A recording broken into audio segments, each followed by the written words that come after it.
Hello students. तो last के lecture में हम लोग work energy and power complete कर चुके हैं। आज इस लेक्चर में हम लोग centre of mass, collision, impulse और मोमेंटम वाला चैप्टर ले रहे हैं। सबसे पहला क्वेश्चन ट्रू फॉल्स का था।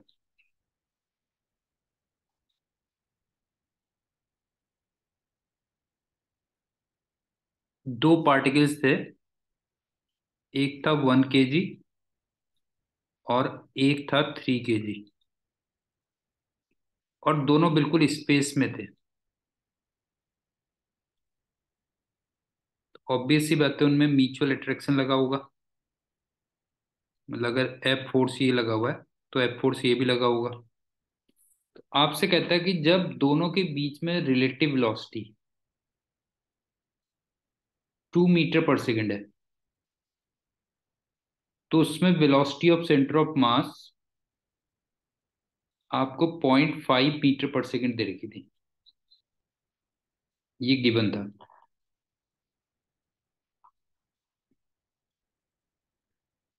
तो कहता है देन जब रिलेटिव वेलोसिटी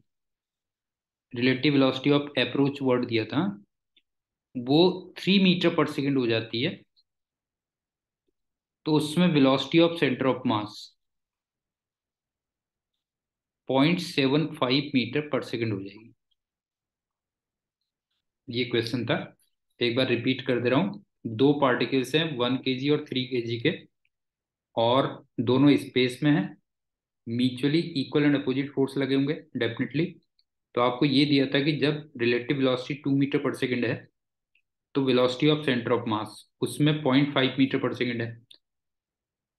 तो जब relative velocity 3 metre per second हो जाएगी, तो velocity of centre of mass 0.75 metre per second हो जाएगा।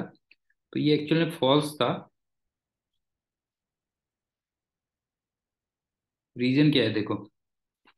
इस पूरे सिस्टम पे अगर आप देखोगे तो नेट फोर्स जीरो है। क्यों नहीं है बताओ। नेट फोर्स जीरो है। इसका मतलब जो वेलोसिटी ऑफ सेंटर ऑफ मास होगी वो कांस्टेंट रहेगी, बस होगी।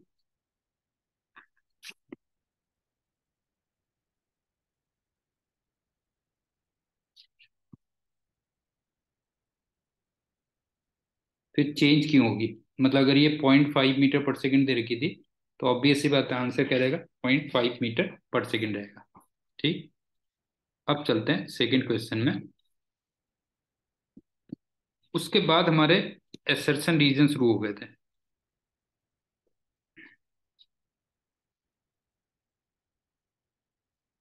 दूसरा क्वेश्चन क्या था? इसका जो एसर्शन दिया था वो ये दिया था कि एक सिस्टम है, इसमें net torque about centre of मास वो जीरो है। तो वेलोसिटी ऑफ सेंटर ऑफ मास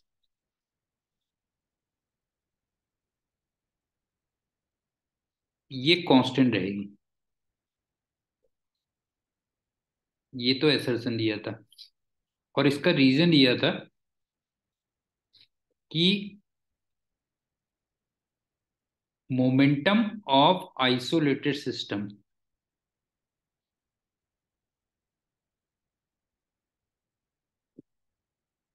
ये कांस्टेंट रहता है।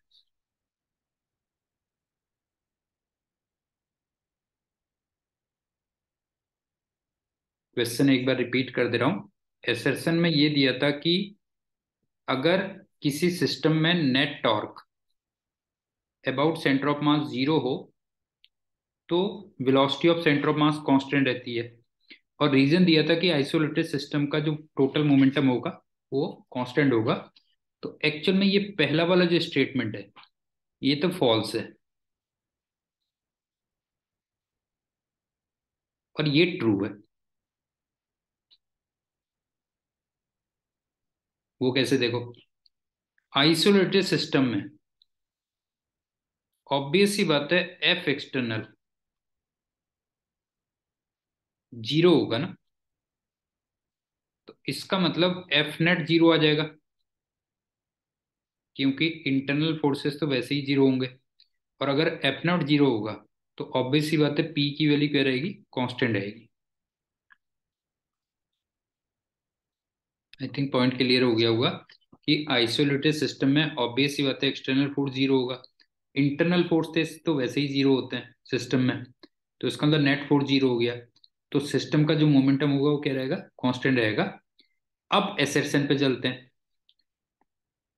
टॉर्क अगर जीरो है तो एंगुलर मोमेंटम कांस्टेंट होगा। वेलोसिटी को कांस्टेंट रखने के लिए नेट फोर्स को जीरो होना चाहिए। समझ गए ना, टॉर्क अगर जीरो है तो फिर एंगुलर मोमेंटम कांस्टेंट होता है। अगर मुझे वेलोसिटी को कांस्टेंट रखना है तो ऑब्वियस सी बात है हमें क्या करना है, हमें नेट फोर्स को जीरो करना है, तो इसलिए वो फॉल्स है। अब चलते हैं third.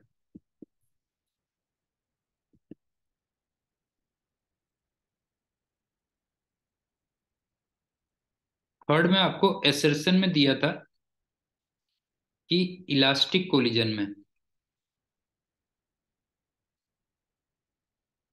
Relative speed, relative speed before collision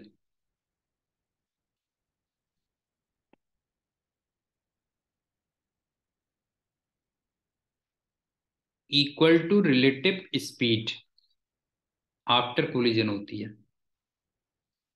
ये तो एसर्शन में दिया था। और रीजन में आपको दिया था कि इलास्टिक कोलिजन में मोमेंटम ऑफ सिस्टम ये कांस्टेंट रहता है।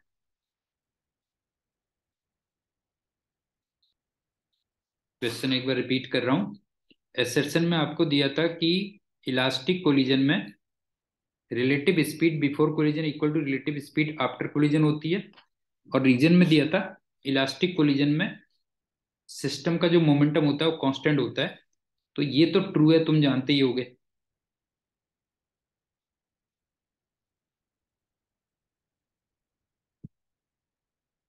क्योंकि इलास्टिक कोलिजन में काइनेटिक एनर्जी और मोमेंटम कांस्टेंट रहता है सिस्टम का।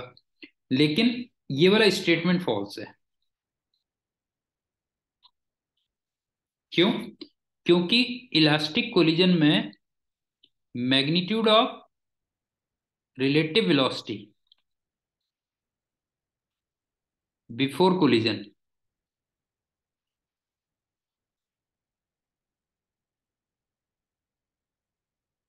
Equal to magnitude of relative velocity after collision ये होती है, या इसको ऐसे भी कहते हैं ना कई बार, relative velocity of approach equal to relative velocity of separation ये होती है।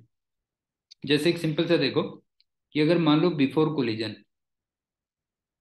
ये 2 मीटर पर सेकंड से आ रहा है और ये 3 मीटर पर सेकंड से आ रहा है, तो इसका मतलब रिलेटिव वेलोसिटी ऑफ अप्रोच ये तो 5 आ गई।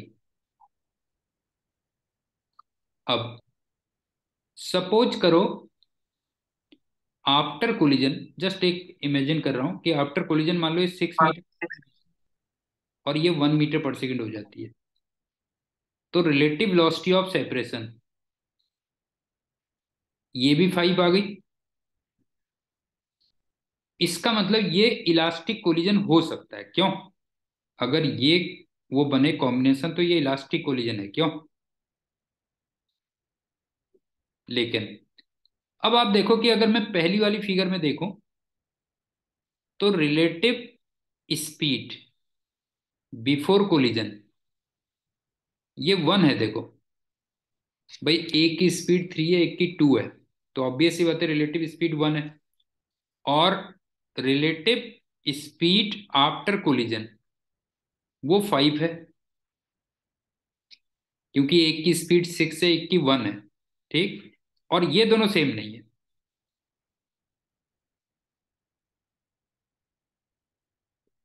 समझ में आई बात कि इलास्टिक कोलिजन में रिलेटिव स्पीड बिफोर कोलिजन और रिलेटिव स्पीड आफ्टर कोलिजन वो इक्वल नहीं होते, ध्यान रखना।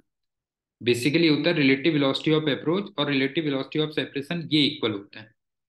और ऑब्वियस सी बात है, इलास्टिक कोलिजन में सिस्टम का जो मोमेंटम होता है वो क्या रहता है, कंजर्व रहता है। अब चलते हैं, उसके बाद थे fill in the blanks.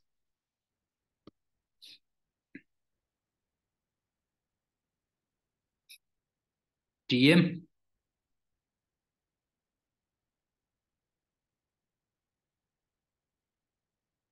टीयूस। Fourth question, एक 4m मास था, रेस्ट पे था, और ये 3 पीसेस में एक्सप्लोड कर जाता है, एम में, एम में और 2m में। और ये दोनों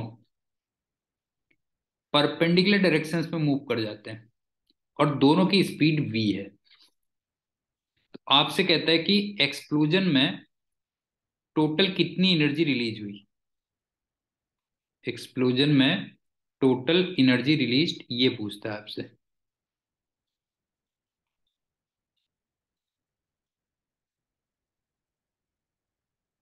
क्वेश्चन एक बार रिपीट कर रहा हूं।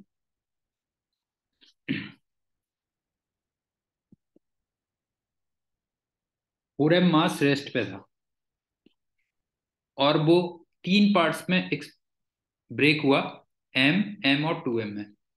एम और एम मास परपेंडिकुलर डायरेक्शंस में मूव कर गए स्पीड v से। तो एक्सप्लोजन में आपसे कहता है कि टोटल एनर्जी कितनी रिलीज हुई। ठीक, अब देखो, समेशन पी इनिशियल और समेशन पी फाइनल, ये इक्वल होगा ना। मतलब बिफोर कोलिजन और आफ्टर कोलिजन, क्यों ये इक्वल होगा? क्योंकि ऑब्वियस सी बात है, एक्सप्लोजन में, एक्सप्लोजन जो भी होता है वो ड्यू टू इंटरनल फोर्सेस होता है, क्यों? ड्यू टू इंटरनल फोर्सेस, उसमें बाहर के फोर्सेस नहीं होते ना।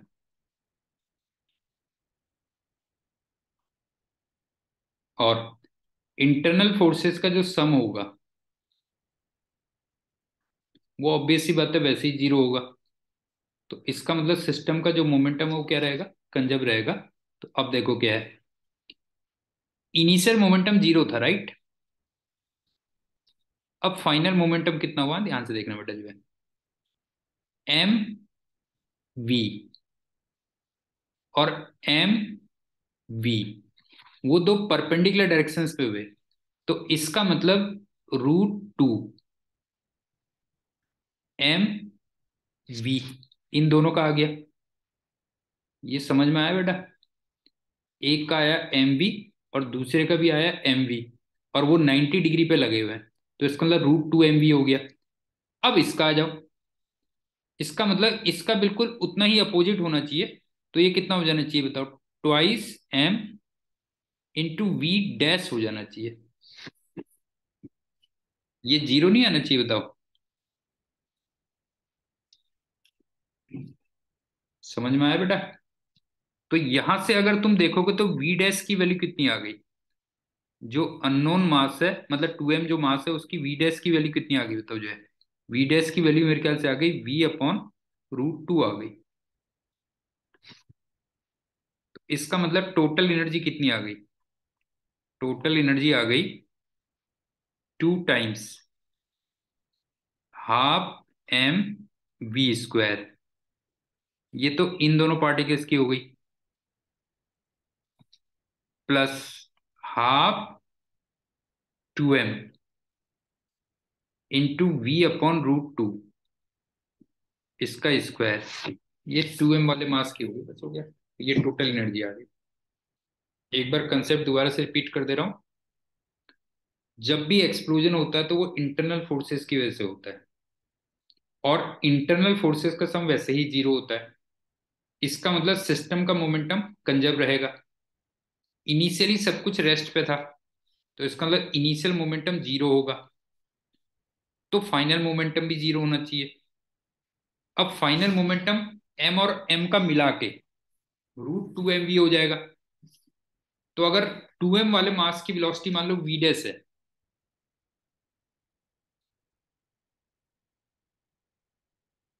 तो ऑब्वियस सी बात है इसका उतना ही मोमेंटम अपोजिट डायरेक्शन में आना चाहिए, ताकि नेट मोमेंटम क्या हो जाए, जीरो हो जाए। तो मैंने उसको -2m इंटू वी डैश कर दिया, राइट। तो वहां से वी डैश की वैल्यू v/√2 निकल के आ गई। उसके बाद फिर टोटल एनर्जी आ गई, m वाले मासेस की हो गई 2 × ½ mv², और 2m वाले मास की हो गई half 2m into v/√2 whole square, ये हो गई कैलोरी। अब चलते हैं फिफ्थ क्वेश्चन। इसका सिंपली कंसेप्ट बता दे रहा हूं। एक आपको एफ और टी ग्राफ दिया था, ये एफ था, ये टी था,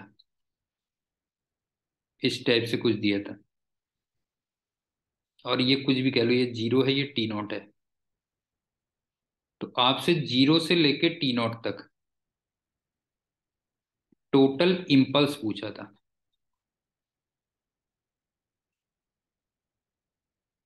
सिंपल क्वेश्चन है। इम्पल्स आप जानते होगे, area under F T graph भी होता है, बस हो गया। नहीं है, टोटल जो भी इम्पल्स होगा वो किसके इक्वल होगा, area under F T graph.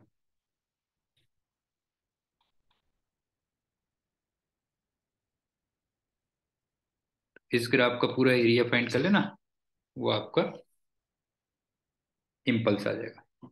अब चलते हैं, उसके बाद थे सिंगल ऑप्शन वाले क्वेश्चन।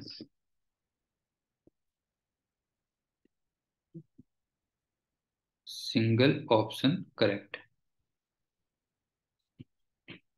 Six question. दो पार्टिकल्स थे, ये ए, ये बी, और बिल्कुल वही स्पेस में थे।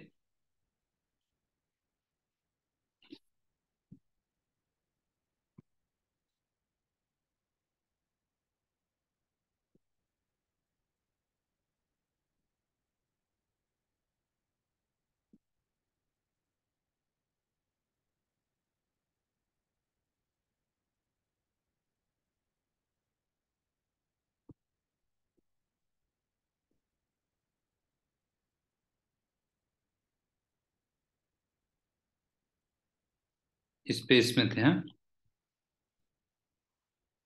तो ऑब्वियस सी बात है दोनों पे इक्वल एंड अपोजिट फोर्स लगे होंगे। और इनिशियली सब कुछ रेस्ट पे था।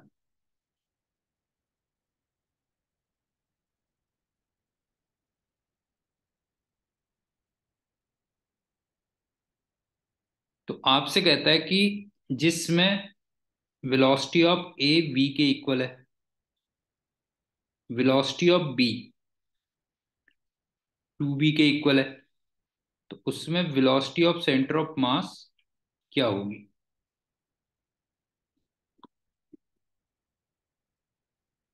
तो देखो, सिस्टम पे अगर देखोगे तो सिस्टम पे नेट फोर्स जीरो है, क्यों। सिस्टम पे अगर देखोगे तो सिस्टम पे नेट फोर्स जीरो है। और अगर नेट फोर्स जीरो है तो ऑब्वियस सी बात है सेंटर ऑफ मास की जो वेलोसिटी होती है वो कांस्टेंट रहती है।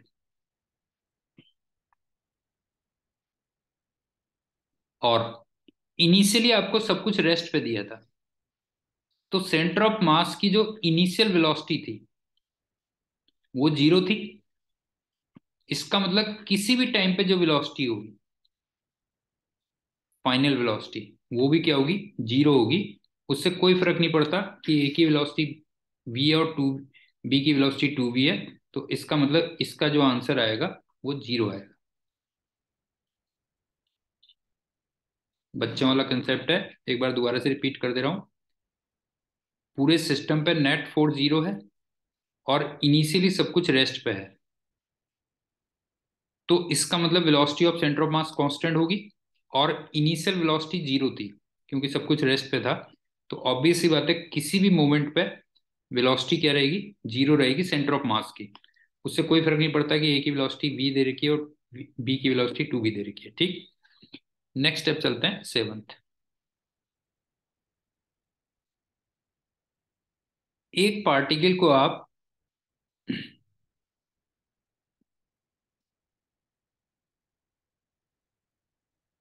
v वेलोसिटी से थीटा एंगल पे प्रोजेक्ट करते हो और हाईएस्ट पॉइंट पे ये दो इक्वल पार्ट्स में ब्रेक हो जाता है,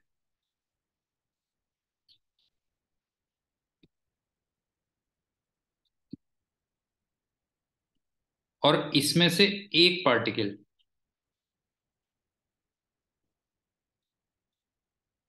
अपना पाथ रिट्रेस करता है।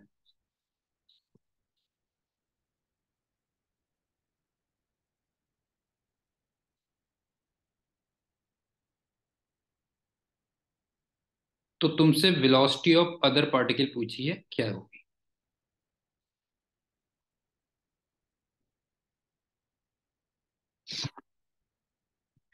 एक बार रिपीट कर रहा हूं,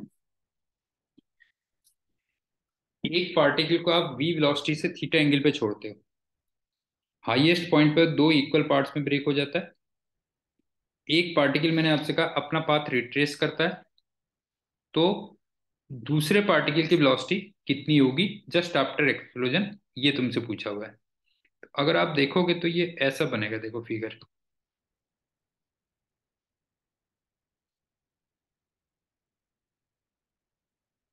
ऐसे मान लो, हाँ।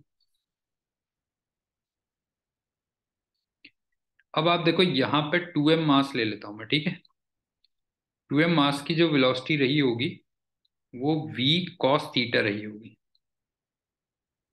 और एक m मास इसने पाथ रिट्रेस कर लिया, इसका मतलब इसकी वेलोसिटी इधर को v cos थीटा हो गई होगी।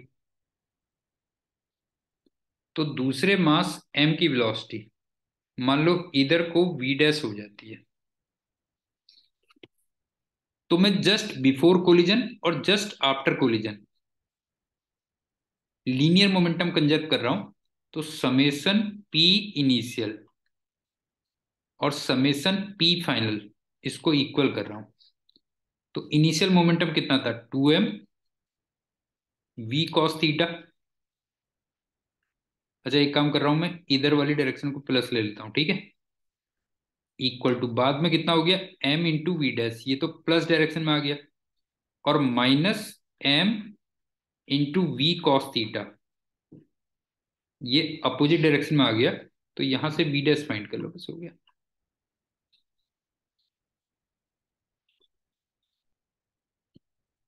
आई थिंक समझ में आ गया होगा कि हाईएस्ट पॉइंट पे 2m मास की velocity v cos theta plus direction में थी, तो इसका मतलब इनिशियल मोमेंटम था plus 2m v cos theta.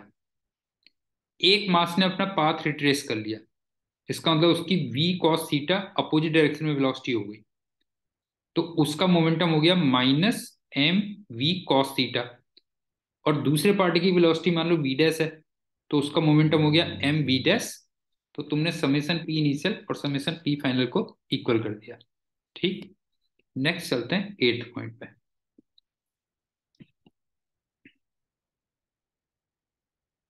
Eighth point इस कंसेप्ट पे था कि जैसे ये अर्थ है मान लो,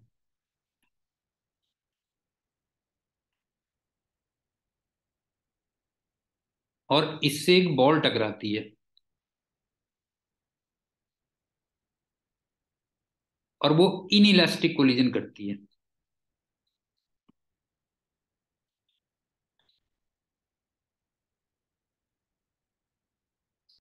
तो बिफोर कोलिजन और आफ्टर कोलिजन मोमेंटम के बारे में कुछ पूछा हुआ था तुमसे। क्वेश्चन एक बार रिपीट कर रहा हूं, अर्थ से एक बॉल इनइलास्टिक कोलिजन कर रही है, तो आपसे बिफोर कोलिजन और आफ्टर कोलिजन मोमेंटम के बारे में पूछा हुआ था। तो सिंपल सी बात है कि देखो, मोमेंटम ऑफ बॉल ये कांस्टेंट नहीं रहेगा, इसी टाइप से मोमेंटम ऑफ अर्थ, ये भी कांस्टेंट नहीं रहेगा। लेकिन मोमेंटम पूरे सिस्टम का अगर देखोगे, ऑफ सिस्टम, ये कांस्टेंट होगा बस, हो गया। वैसे भी किसी भी टाइप के कोलिजन में अगर तुम जानते होगे, किसी भी टाइप के कोलिजन में जो सिस्टम का मोमेंटम होता है वो हमेशा क्या रहता है, कंजर्व रहता है। तो बॉल का चेंज होगा और अर्थ का भी चेंज होगा। अब वो एक अलग बात है कि अर्थ का इतना कम चेंज होगा कि आपको फील ही नहीं होगा, और सिस्टम का जो मोमेंटम होगा ऑब्वियस सी बात है वो क्या रहेगा, कंजर्व रहेगा। अब चलते हैं नाइन्थ। एक्स वाई तुम्हें हॉरिजेंटल प्लेन दिया था,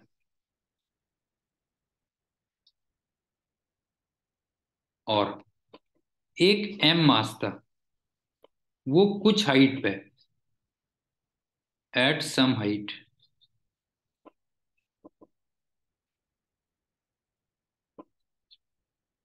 अलोंग एक्स एक्सिस मूव कर रहा था।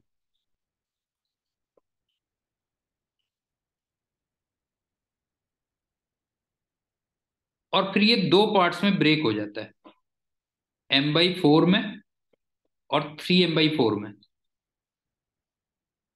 और m/4 जो लैंड करता है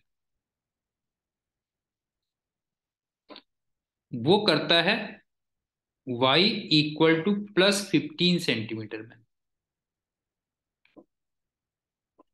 तो तुमसे कहता है कि इसका y कोऑर्डिनेट कितना होगा।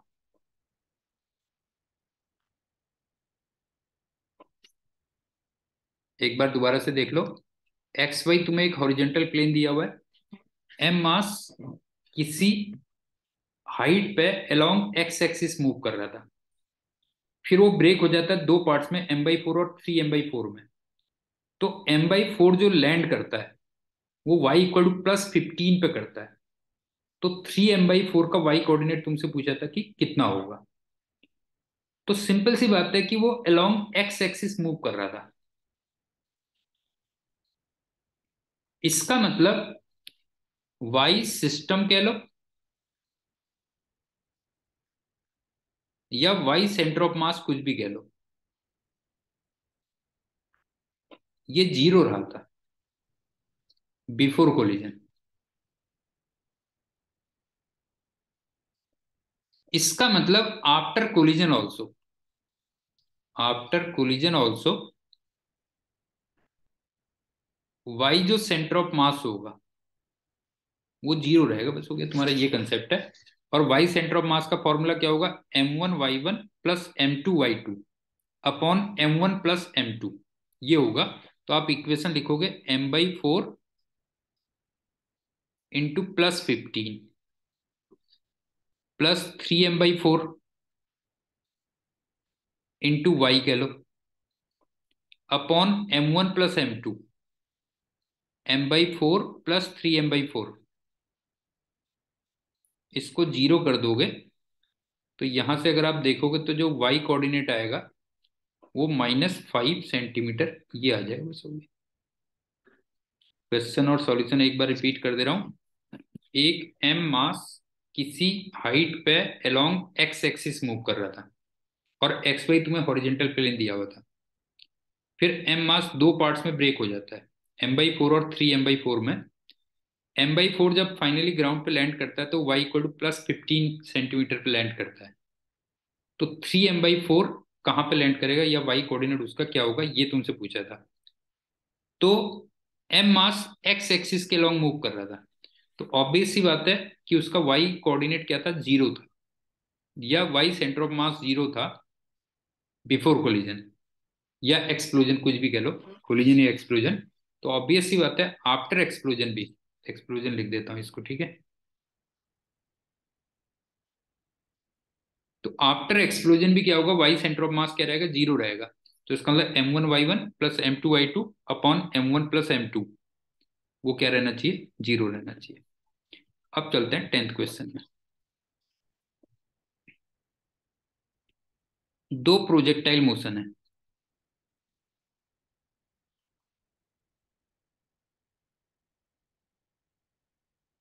मतलब एयर में है, ध्यान रखना। टी इक्वल टू 0 पे m1 की वेलोसिटी v1 दे रखी है, m2 की वेलोसिटी v2 दे रखी है, T equal to T naught पे वो कोलाइड करते हैं,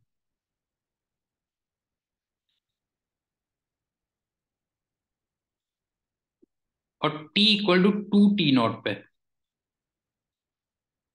उनकी जो वेलोसिटीज दे रखी है वो v1 dash and v2 dash दे रखी है।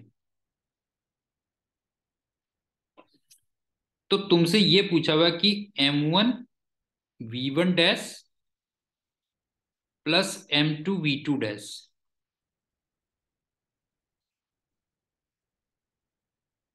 Minus m1 v1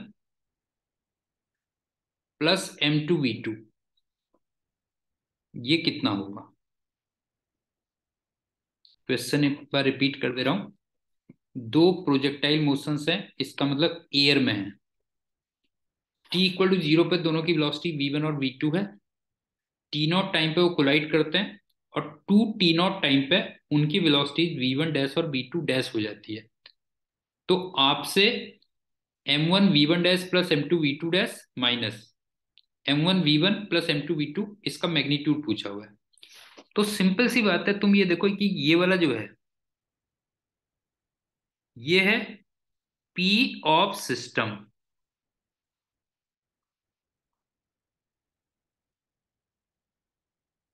eight two T naught, और ये चीज क्या है बताओ? P of system at zero time, या कह लो जो क्वांटिटी तुमसे पूछी हुई है वो तुमसे पूछा हुआ है change in momentum of system, change in momentum of system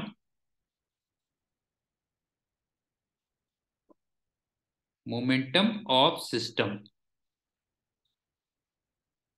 उसका मतलब मैग्नीट्यूड पूछा हुआ है फ्रॉम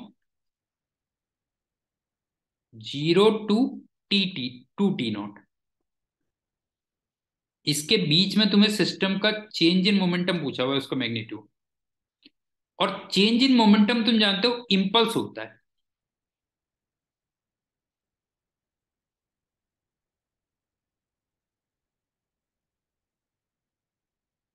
अब आप ये देखो कि उन पे जो फोर्सेस लगे थे जब वो एयर में थे, तो m1 प्लस m2 इंटू जी लगा हुआ था, और ये कांस्टेंट फोर्स था।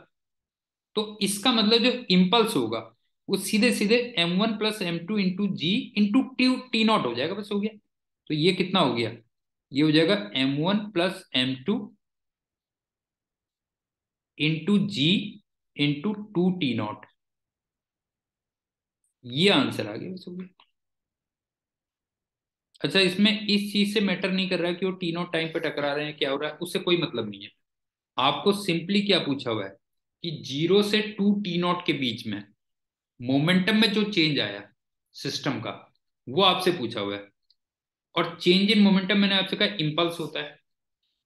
और जब तक दोनों पार्टिकल्स एयर में थे तो उनमें जो फोर्सेस लगे थे वो लगे थे m1 प्लस m2 इंटू जी, और ये कांस्टेंट फोर्स था।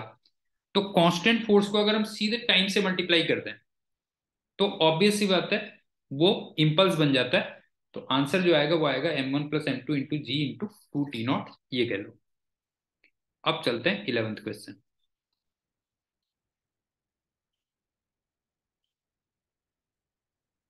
दो ब्लॉक्स एक स्प्रिंग से कनेक्टेड थे। ये 10 kg था और ये 4 kg था। अब तुम 10 kg वाले को एक इम्पल्स दे देते हो, ठीक है, 10 kg वाले को इम्पल्स दे देते हो, और इसको वेलोसिटी मिल जाती है 14 मीटर पर सेकेंड। तो आपसे वेलोसिटी ऑफ सेंटर ऑफ मास पूछता है कितना होगा। तो सिंपल सी बात है, वेलोसिटी ऑफ सेंटर ऑफ मास के दो फॉर्मूले होते हैं, m1 v1 plus m2 v2। Vector भी लगा दो चलो, अपॉन m1 प्लस m2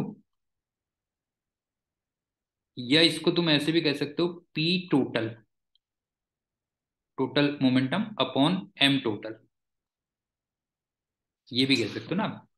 अब ये बताओ कि टोटल मोमेंटम मैंने कितना दिया था। अगर तुम देखोगे तो टोटल मोमेंटम मैंने दिया था 140। क्यों? टोटल मोमेंटम दिया था 14 × 10, और टोटल मास कितना था 10 + 4। इसका मतलब आंसर आ गया 10 metre per second. Simple question है, आई थिंक समझ में आ गया होगा कि अगर तुम्हें कभी भी वेलोसिटी ऑफ सेंटर ऑफ मास निकालनी है तो आप या तो m1v1 + m2v2 upon m1 + m2 कर दो, या फिर total momentum upon total mass कर दो। और हमने जो टोटल मोमेंटम दिया था वो 14 × 10 दिया था, और टोटल मास कितना हो गया 10 × 10 + 4 आ गया, किलो हो गया। नेक्स्ट चलते हैं 12th क्वेश्चन में। आपको पी वेक्टर दिया था A cos K T I cap minus sine K T J cap. तो तुमसे एंगल पूछा था theta between force vector and P vector. Simple question है ये भी। अब देखो फोर्स वेक्टर क्या होता है, डीपी अपॉन डी टी होता है ना। अगर आप देखोगे तो force vector DP upon D T होता है। क्यों? और जरा मोमेंटम को मैं डिफरेंशिएट करूं तो क्या बनेगा, देखो -a के sign K T I cap, और -a के cos K T J cap. और कभी भी आपको दो वेक्टर्स के बीच में एंगल निकालना हो तो बेस्ट वे होता है कि आप उनका क्या कर लो, उनका डॉट प्रोडक्ट निकाल लो ना, तो वहां से तुम्हें पता चल जाता है। तो जरा आप देखो F.P वो जीरो आ रहा होगा, चेक करके देखना। तो F.P वो जीरो आ रहा होगा, और डॉट प्रोडक्ट जीरो तभी आता है जब दोनों के बीच में एंगल कितना हो 90 डिग्री। इसका मतलब थीटा की वैल्यू 90 डिग्री होगी। आई थिंक समझ में आ गया होगा, सिंपल क्वेश्चन था कि P को डिफरेंशिएट करोगे तो फोर्स बनेगा, ठीक। और कभी भी अगर आपको दो वेक्टर्स के बीच में एंगल निकालना होता है तो बेस्ट वे होता है कि आप उनका डॉट प्रोडक्ट निकालो, वहां से आइडिया लग जाता है। तो यहाँ से अगर आप तुम डॉट प्रोडक्ट देखोगे तो वो जीरो आएगा, तो इसका मतलब एंगल क्या हो जाएगा 90 डिग्री हो जाएगा। नेक्स्ट चलते हैं 13 क्वेश्चन में।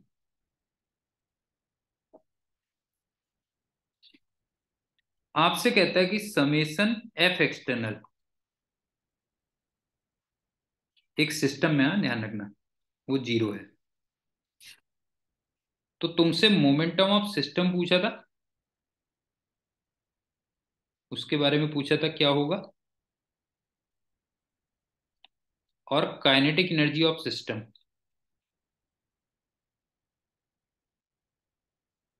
ये पूछा था क्या होगा। तो सिंपल सी बात है कि अगर किसी भी सिस्टम पर नेट फोर्स जीरो है तो ऑब्वियस सी बात है कि जो मोमेंटम ऑफ सिस्टम है वो तो पक्का है कि कांस्टेंट रहेगा। इसमें तो कोई डाउट ही नहीं है कि अगर किसी भी सिस्टम पे नेट एक्सटर्नल फोर्स जीरो है तो ऑब्वियस सी बात है सिस्टम का जो मोमेंटम होगा वो तो कांस्टेंट रहेगा ही रहेगा। लेकिन काइनेटिक एनर्जी ऑफ सिस्टम, इसको आप नहीं कह सकते, नॉट नेसेसरीली जीरो।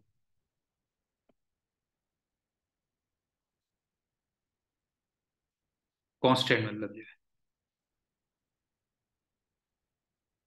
मतलब ये काफी हद तक वही बात होगी ना, जैसे मान लो दो मासेस को मैं बिल्कुल सपोज करो जीरो वेलोसिटी से छोड़ दूं, तो दोनों के दोनों नजदीक आ रहे हैं, तो सिस्टम का मोमेंटम तो कंजर्व है लेकिन काइनेटिक एनर्जी कंजर्व नहीं है। क्योंकि आप देखो इनिशियली मैंने रेस्ट से छोड़ा था, तो इसका मतलब इनिशियली काइनेटिक एनर्जी जीरो थी, लेकिन जैसे जैसे वो नजदीक आ रहे हैं तो ऑब्वियस सी बात है उनकी वेलोसिटी क्या होती जा रही है, बढ़ती जा रही है। तो इसका मतलब काइनेटिक एनर्जी भी क्या हो रही है, बढ़ रही है। तो सिंपल सा है कि अगर किसी भी सिस्टम पर नेट एक्सटर्नल फोर्स जीरो है तो सिस्टम का मोमेंटम तो कंजर्व रहेगा, लेकिन काइनेटिक एनर्जी आप नहीं कह सकते कि वो कांस्टेंट रहेगी। ठीक, नेक्स्ट चलते हैं 14।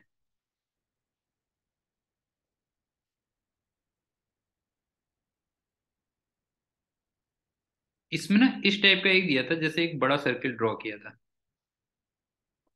इसका मास 6m दिया था, और इसके सेंटर ऑफ मास के जो कोऑर्डिनेट दिए थे वो 0 0 दिए थे। उसके बाद इस पे दो सर्किल ड्रॉ कर दिए थे, इसका मास m था, और इसके कोऑर्डिनेट -a, दिए थे, इसका मास भी m था, और इसके सेंटर ऑफ मास के कोऑर्डिनेट दिए थे a,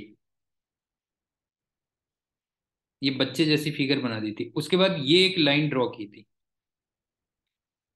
इसका भी मास m दिया था, और इसके कोऑर्डिनेट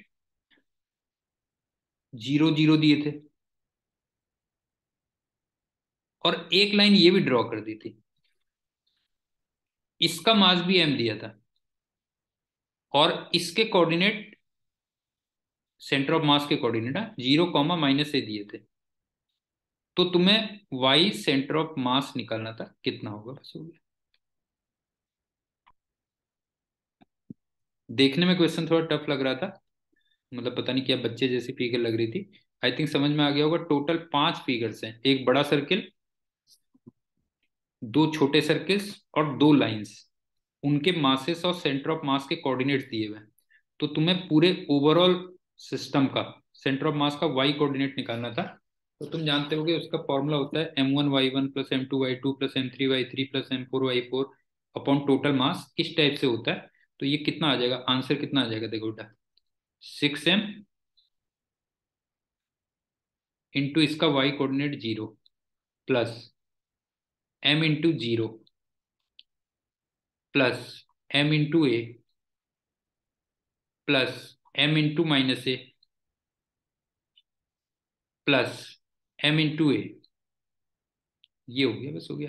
अपॉन टोटल मास आ गया, क्यों, टोटल मास आ गया 10m आ गया, बस ये हो गया। आई थिंक समझ में आ गया होगा। m1y1 plus m2y2 plus m3y3 plus m4y4 and so on upon total mass, वो कर दिया मैंने। 6m into 0 plus m into 0 plus m into a plus m into -a plus m into a upon 10। अब आज का last question,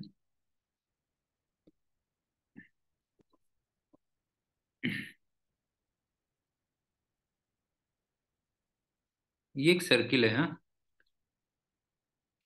यहाँ से दो पार्टिकल्स को टेंजेंशियली आप ऐसे फेंकते हो, ये v है, ये 2v है, दो पार्टिकल्स भेजे हैं ए पॉइंट से, और सर्किल में जो स्पीड रहती है वो कांस्टेंट रहती है उनकी।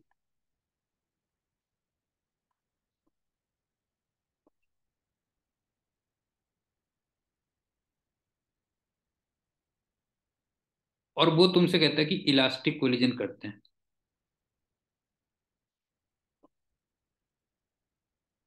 और दोनों के मास m है। तो तुमसे कहता है कि आफ्टर हाउ मेनी कोलिजन्स वो दोबारा से ए पे पहुंच जाएंगे, आफ्टर हाउ मेनी कोलिजन्स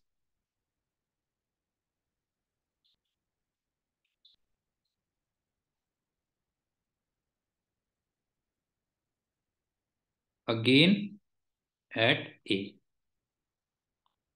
दोबारा सुन लो, इक्वल मास है, इलास्टिक कोलिजन है, ठीक है ना, इक्वल मास है, इलास्टिक कोलिजन है। तो कितने कोलिजन्स के बाद, और जब तक वो सर्किल में रहते हैं तो उनकी स्पीड कांस्टेंट रहती है, तो कितने कोलिजन्स के बाद वो दोबारा से ए पे पहुंच जाएंगे, ये तुमसे पूछा हुआ है। तो देखो, अगर इलास्टिक कोलिजन हो और इक्वल मास हो तो वो वेलोसिटी इंटरचेंज कर लेते हैं। ठीक, अब देखो पहला कोलिजन क्या होगा, इसकी स्पीड v है, इसकी स्पीड 2v है, तो इसका मतलब ये 120 डिग्री चलेगा, और ये 240 डिग्री चलेगा। नहीं बताओ, टकराने से पहले, क्योंकि दोनों को मिला के 360 घूमना है। तो इसका मतलब कितना हुआ देखो, 120 और 360, मतलब ये यहां कहीं टकराएंगे। देखो यहां कहीं टकराएंगे ना, ये हुआ पहला कोलिजन, यहां पे हुआ। ये 120 डिग्री घुमा और ये 240 डिग्री घुमा।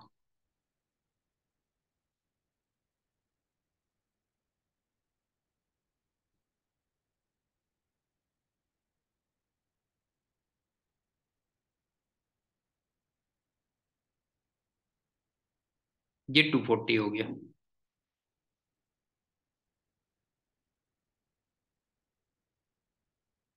लेकिन अब उन्होंने वेलोसिटी इंटरचेंज कर लेनी है, ये 60 डिग्री हो गया बेटा, ये ध्यान रखना।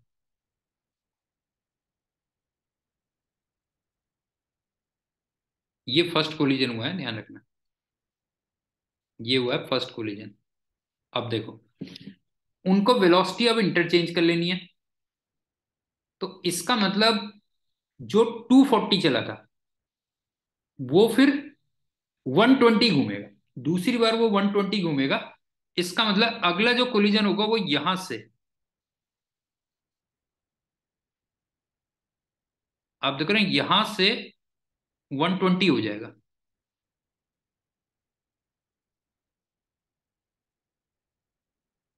यहां से 120 हो गया, तो यहां पे सेकेंड कोलिजन होगा। और तीसरी बार मैं इस वाले पार्टिकल को देख रहा हूं, बार बार इसको देख रहा हूं बेटा, ये ध्यान रखना, इसको देख रहा हूं मैं जो है। ठीक। तीसरी बार क्या होगा, फिर ये 120 घूमेगा, उल्टी डायरेक्शन में घूमेगा, ध्यान रखना। मतलब 240 घूमेगा, सॉरी, दोबारा से 240 घूमेगा। तो फिर से वहीं पहुंच जाएगा, ए पे पहुंच जाएगा। इसका मतलब टोटल जो कोलिजन्स होंगे वो दो होंगे। जैसे इस वाले पे फोकस करो बेटा, इस वाले पे फोकस करो। ये वाला क्या हुआ देखो, पहले इधर को 240 आया, फिर इधर को ये 120 डिग्री गया, और फिर ये इधर को 240 गया।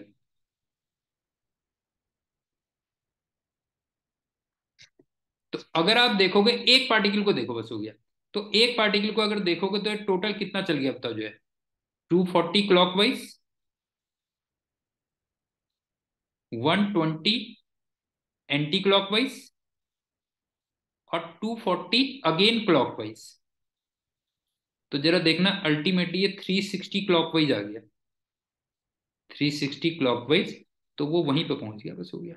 तो मेरे ख्याल से क्लियर हो गया होगा कि मैं 2V वाले को देख रहा हूं कि पहले वो 240 क्लॉकवाइज घूमेगा, फिर 120 एंटी क्लॉकवाइज घूमेगा, और फिर 240 क्लॉकवाइज घूमेगा। तो अल्टीमेटली वहीं पे पहुंच जाएगा दोबारा से। ये था। तो इलास्टिक कोलिजन है और इक्वल मासेस हैं, तो ऑब्वियस सी बात है वेलोसिटी क्या कर लेगा, इंटरचेंज कर लेगा। तो आज के लेक्चर में इतना ही, बाकी हम नेक्स्ट में करते हैं। So thank you and good day.